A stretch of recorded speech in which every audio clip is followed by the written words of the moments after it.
வணக்கம், இது நம்ம சேனல் ஆல் ஃப்ளேவர்ஸ் கிச்சன். வாழைக்காய் பஜ்ஜி எப்படி செய்யலான்னு பார்க்கலாம்.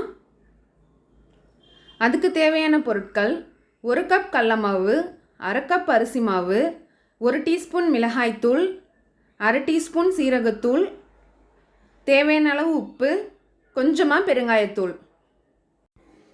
இப்போது பஜ்ஜி மாவு ரெடி பண்ணிக்கலாம். அதுக்கு 1 கப் கடலை மாவு, 1/2 கப் அரிசி மாவு. அரிசி மாவு கொஞ்சம் சேர்த்தாதான் பஜ்ஜி கொஞ்சம் மொறுமொறுன்னு வரும். 1/2 டீஸ்பூன் சீரகத்தூள், 1 டீஸ்பூன் மிளகாய்த்தூள், கொஞ்சமாக பெருங்காயத்தூள், தேவையான அளவு உப்பு. எல்லாத்தையும் சேர்த்து ஒரு வாட்டி கிளறி விட்டுக்கலாம். நல்லா கிளறி விட்டு தான் அப்புறமா தண்ணி சேர்த்து நம்ம கரைக்கணும். இப்போது தண்ணி சேர்த்துக்கலாம். கொஞ்சம் கொஞ்சமாக தண்ணி சேர்த்து தான் மாவை கரைக்கணும். அப்போதான் கட்டி எதுவும் இல்லாமல் மாவு நல்லா இருக்கும்.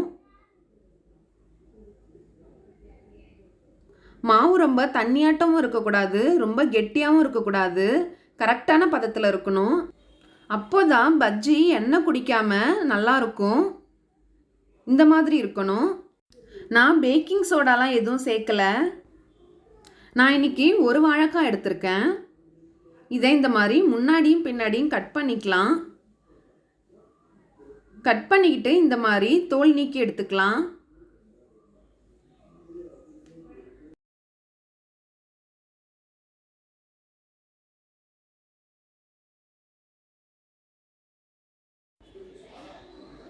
இப்போது வாழைக்காவை ரொம்ப மெலிசாக ஸ்லைஸ் பண்ணிக்கலாம்.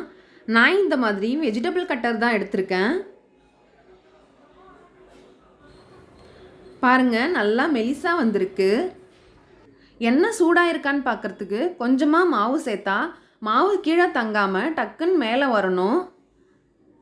இந்த மாதிரி வந்தால் எண்ணெய் நல்லா சூடாகி ரெடியாக இருக்குது. இப்போ நாம் பஜ்ஜி இதில் போட்டு எடுத்துடலாம். வாழைக்காவை இந்த மாதிரி பஜ்ஜி மாவில் நனைச்சிக்கலாம்.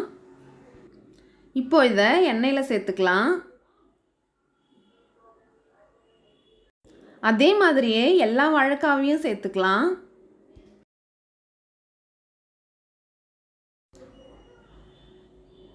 மாவு எல்லா பக்கத்துலேயும் படுற மாதிரி நல்லா பரட்டி எடுத்துக்கலாம்.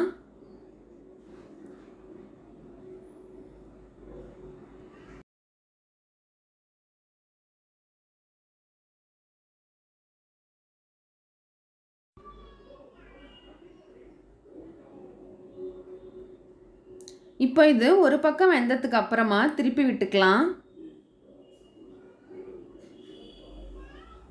இதே மாதிரி 2-3 வாட்டி நல்லா திருப்பி விட்டுட்டு வேக வைக்கணும்.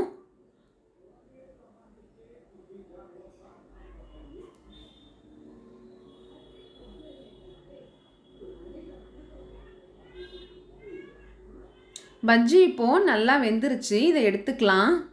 பஜ்ஜி எண்ணெய் எதுவும் குடிக்காமல் சூப்பராக வந்திருக்கு.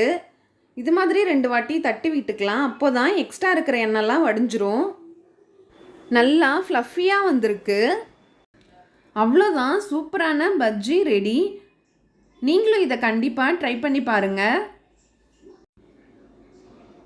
எவ்வளோ சூப்பராக இருக்குது பாருங்கள். கையில் எண்ணெய் எதுவுமே ஒட்டலை.